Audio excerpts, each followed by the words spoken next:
매일진료 365 의원 대표원장 고진입니다. 오늘은 환자분들이 흔히들 하시는 오해에 대해서 조금 이야기해 보려고 합니다. 시청에 앞서 구독과 좋아요 부탁드립니다.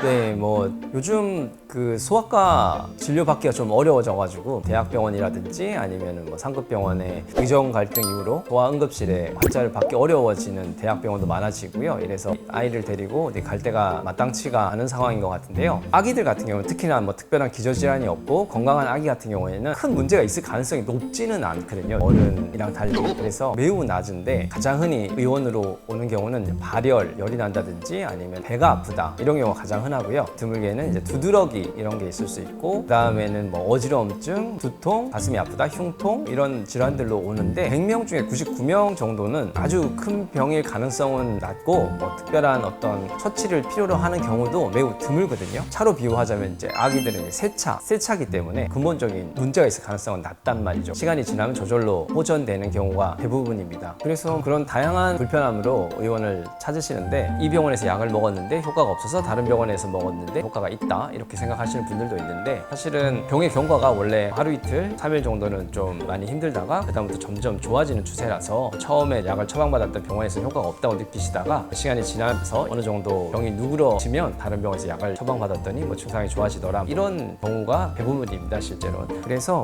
병원에 오시면 결국은 저희들이 해드리는 게 증상에 맞춘 배가 아프다, 설사난 다음에 진경제, 열이 난 다음에 해열제, 그 외에도 진해 거담제나 이런 거 처방하는데 그거를 복용하든지 복용하지 않든지 병의 경과는 정해져 있기 때문에 당장의 어떤 고통을 좀 줄인다 생각하시면 될 것 같고요. 드물게 이제 열이 5일 이상 지속된다 이러면 어떤 요로 감염이라든지 폐렴이라든지 입원 치료를 요하는 경우도 있으니까 그럴 때는 병원을 내원해서 여러 가지 검사도 할 필요가 있다고 생각합니다. 성인의 경우에도 특히 요즘 환절기에 면역력이 떨어지고 감염에도 잘 걸리고요. 토하거나 설사하거나 복통, 열, 기침, 가래, 콧물, 인후통 이런 것 뿐만 아니라 발열 이런 걸로 많이 오시는데, 사실은 성인 같은 경우도 가벼운 질환들은 시간 지나면 차차 좋아지는데 불편감이 있으니까 의원으로 오시면은 뭐가 몸에 좋냐, 영양제 같은 거 있냐, 좋은 거 있냐 많이 말씀하시는데, 대개는 그렇게 몸이 안 좋아지는 이유는 평상시에 관리가 좀 부족해서 그런 경우가 있거든요. 안 좋은 거를 많이 먹는다든지, 안 좋은 습관을 갖고 있다든지, 운동을 거의 하지 않는다든지 그런 것들로 인해서 생기는 가벼운 불편함이라고 저는 생각하거든요. 비염이라든지 위가 쓰리다, 자주 배가 아프다, 설사를 좀씩 한다, 이런 것들은 평상시에 관리가 안 되는 것들이기 때문에 문제가 생겼을 때 병원 와서 어느 정도 약 같은 거를 복용할 수도 있겠지만, 평상시에 관리가 자동차에 비유하자면 좋지 않은 휘발유, 저급 휘발유를 계속 넣다가 어쩌다가 한 번씩 고급 휘발유를 넣는다든지 엔진 성능 개선제라든지 부스터 같은 걸 넣는다고 해서 차가 관리가 되지 않듯이, 사람도 평상시에는 술, 담배하고 안 좋은 음식 많이 먹고 몸이 안 좋아진 이후에야 영양제를 맞는다든지 하는 거는 근본적인 치료는 되지 않는다고 생각하거든요. 평상시 관리가 중요하다 그렇게 생각합니다.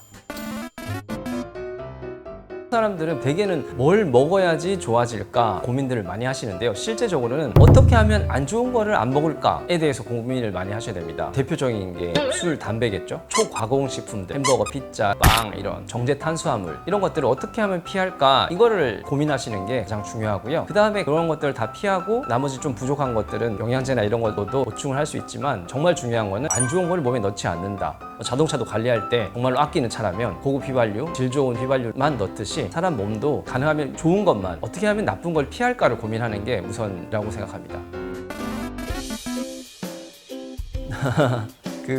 저는 인생이 굉장히 짧다고 생각하는데, 아무리 오래 살아도 100년 하는데 대개는 보통 분들은 이제 인생이 길다고 느끼니까요. 관리를 하지 않다가 어느 시점에 가서 극단적인 예를 들면 암에 걸린다든지 특별한 이벤트가 있게 되면 그때서야 내가 뭔가 잘못했구나 깨닫는 경우가 많거든요. 사람이 태어난 거를 100이라 치고 죽음을 0이라 했을 때 100부터 0까지 천천히 내리막길을 내려가는 거거든요. 근데 어떤 사람들은 가파른 길을 내려가고 어떤 분들은 완만한 길을 내려가는데, 관리를 잘 하시는 분은 완만한 길을 내려가는 거고 관리가 안 되시는 분들은 가파른 길을 내려가는 깊은 계곡을 만나는 경우가 있거든요. 심각하게 아픈 질환을 겪는다, 아니면 심각한 외상을 겪는다. 어떤 분들은 계곡의 너비가 30cm 정도다 치면 대부분 99%의 환자들, 일반적인 사람들은 쉽게 건너뛰겠지만, 종종 다리가 불편하다, 어디 몸이 불편하다 이런 분들은 그 계곡을 뛰어넘지 못하고 빠져서 돌아가시는 분도 있을 수가 있거든요. 그걸 도와주는 게 이제 의사의 역할이다, 저는 그렇게 생각하는데, 어떻게 하면 그 계곡 사이를 건너뛰게 도와주는 역할이 의사의 역할이지 계곡 자체를 없애는 역할은 아니거든요. 그래서 그 계곡을 뛰어넘은 분들은 다시 그 경사를 따라서 천천히 자기의 인생을 살게 되는 거고, 계곡을 뛰어넘지 못한 분들은 이제 심각한 합병증을 겪는다든지 아니면 죽음에 이른다든지 그렇게 되는 거라서, 병원에서 어떤 근본적으로 병을 없앤다 이렇다기보다는 본인들이 평상시에 이제 관리를 어떻게 하느냐, 이게 가장 중요합니다. 관리를 평상시부터 잘 하게 되면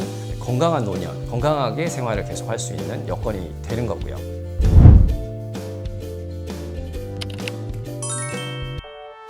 네, 오늘은 건강관리에 대한 흔히 하시는 오해에 대해서 다루어 보았습니다. 매일진료 365 의원 대표원장 구진이었습니다.